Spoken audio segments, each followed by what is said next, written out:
It's almost always 2 weeks ahead of time. That seems to be the sweet spot of people remembering things and how often you can hit them. We interrupt this program to bring you this important message.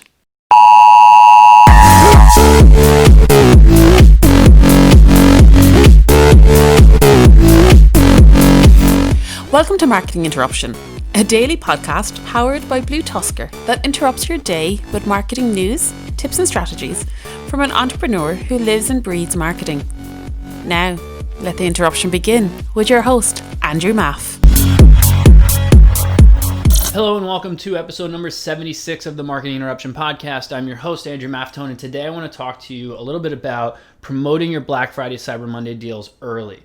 Now, this year, as everyone has said, is very unprecedented. And one of those things that involves e-commerce sellers is that a lot of the bigger retailers aren't doing specific Black Friday, Cyber Monday weekend sales like they used to do.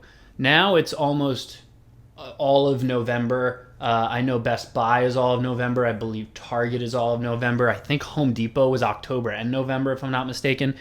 So, for everyone to kind of prepare for that, to be able to run deals for that long, chances are if you're listening to this, although I hope that maybe you are a really high up person at Home Depot or something, chances are you're not.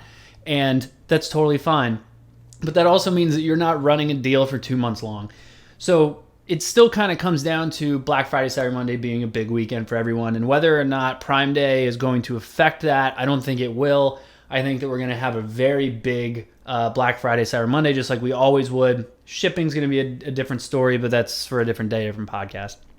But what I wanted to talk about was the deals that you're having for that weekend. How do you promote them ahead of time? So it does seem kind of odd to promote a promotion, right? If you're doing a promotion of, let's say, 30% off or something like that, how do you promote it early? And so I kind of sat down and did a list of the many different ways that you can. And these are usually the things I suggest. So at a minimum, I typically suggest to start promoting 2 weeks ahead of time. That seems to be the sweet spot for a lot of deals, or even just a lot of events in general. When we do webinars or when we do live videos or anything like that, it's almost always 2 weeks ahead of time. That seems to be the sweet spot of people remembering things and how often you can hit them. So let's say you're 2 weeks ahead of time. So this is episode is coming out on November 9th. So you're kind of running out of time. So basically next week, these need to start running for you. And so this is what I would suggest, right? So social media is pretty obvious. Start promoting on your social media that you're going to have a big Black Friday sale. Think about who your audience is, the sale that you're running, when you're running it, how long you're running it for, and things like that to kind of help you decipher whether you should tell them what the deal is or not. Some people like that mystery where they won't actually tell them the sale. Other people won't, where they'll actually just say, hey, we're going to have 30% off for Black Friday, Cyber Monday. But social media, it's your own audience. It's the easiest place for you to reach them. Definitely suggest doing that. Another one that can tie into social media is to leverage some of your influencers. So if some of you have been able to hold on to that influencer contact and have them do a campaign during a certain time, it would be really nice for like the week prior to Black Friday, Cyber Monday, or even a couple days before it, like earlier that specific week, to do your influencer campaigns and actually allow your influencers to tell people, hey, they're having a huge sale on this weekend. Maybe you're doing 20% off and you give your influencer a 25% off coupon to use or something like that. But some kind of big gangbuster to allow your influencers to actually kind of mention it on top of everywhere else that you're doing it. Another one's pretty obvious, newsletters. Again, you have social media, that's your own audience, so you should obviously leverage it as much as you can without annoying them. Same thing goes for your email list. So sending out newsletters ahead of time to just let them know that there's a deal coming is great. The reason I always suggest doing this is because if you're anything like my wife, you start to plan your Black Friday, Cyber Monday shopping like 2 or 3 weeks ahead of time.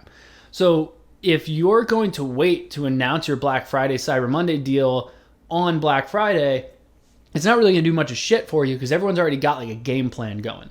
So 2 weeks out, you typically want to send out a newsletter and let people know there's a deal coming. Maybe you tell them what it is, maybe you don't.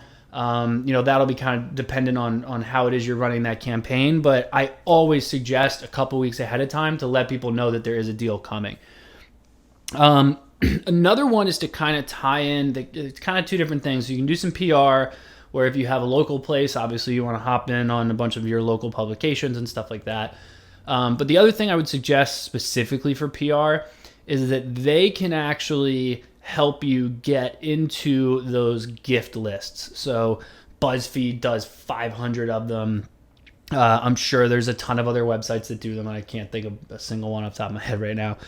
But influencers do them. Big, even like Walmart does them, of just like top 10 gifts for this type of person, top 10 gifts for that type of person. PR can really help you kind of get into those.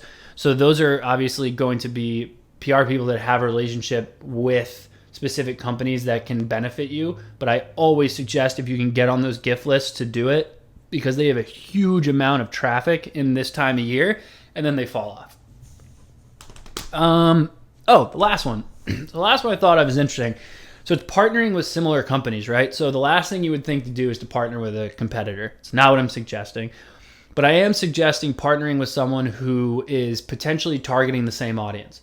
So let's say you sell pet supplies. So you sell dog bowls, and you partner with a company that sells dog food.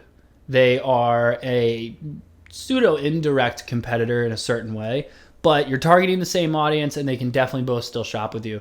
So striking a deal with them that's actually kind of interesting, that I've seen some people do, and it can work really well when it's executed correctly, and if it's not and it's confusing, then it fucking sucks, so I wouldn't suggest doing it. But if you offered 20% off your deal for the Black Friday, and then said, once you shop with us, we're going to send you a 25% off coupon to the dog food company. Then the dog food company says, we're going to offer you 20% off. Once you do that, we're going to send you a 25% discount to the dog bowl company. So the dog bowl company is offering 20%, but if you shop with them, you get an extra 5% off on your stuff. And if you shop with the dog bowl company, you could potentially get 5% off of their stuff. So it's kind of an interesting way to leverage someone else's audience. You have to obviously have a very close relationship with them. A lot of companies I've seen do this actually can, in a certain way, will do it like an affiliate way, where, okay, they used your coupon, so we are going to give you this small cut of it or something like that. But partnering with other companies, some of them even say like, hey, not only do we have our Black Friday, Cyber Monday deal in this newsletter, but we also have so-and-so. So allow, other companies to promote yours. They may not want to do that just because you don't really want to give people too many more options inside of a newsletter, but there's something there to be thought about. There's something there to think through about whether you should do something like that with another company for this big old weekend. That's all I wanted to touch on today. This comes out on November 9th. I suck at math. I know that's a Monday, so I would say it's probably 3 weeks away until that weekend. So obviously, good luck to everyone. Go back and listen to several other podcasts that we've done about Black Friday, Cyber Monday. But this entire week, I'm going to stick to that weekend, just because if you're a seller and this is a big weekend for you, if you're a seller and this isn't a big weekend for you, you're wrong.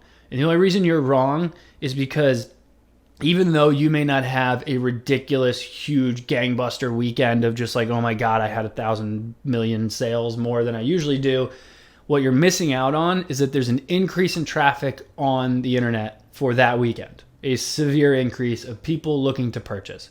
So whether they're purchasing with you or not is one thing, but if you can get in front of their face, start to build brand awareness, or you can do some kind of gated content to get their information for later, now is a good time to just try something, even if you're not a big gift type of product. That's all I was going to touch on. So stick around this entire week. I'm going to touch on Black Friday, Cyber Monday stuff all week long. And then, of course, good luck for everyone that weekend. Subscribe, rate, review, comment. Shoot me an email at marketinginterruption@BlueTuskr.com and tell me to go screw myself. I really don't care. Just any engagement is always fun. So appreciate it, and I will see you all next time. Thank you for joining us for today's Marketing Interruption. Make sure to rate, review, and subscribe to the show.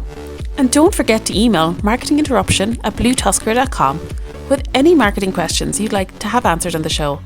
And head over to marketinginterruption.bluetuskr.com to catch up on past episodes. Until next time. We now return you to your regularly scheduled programming.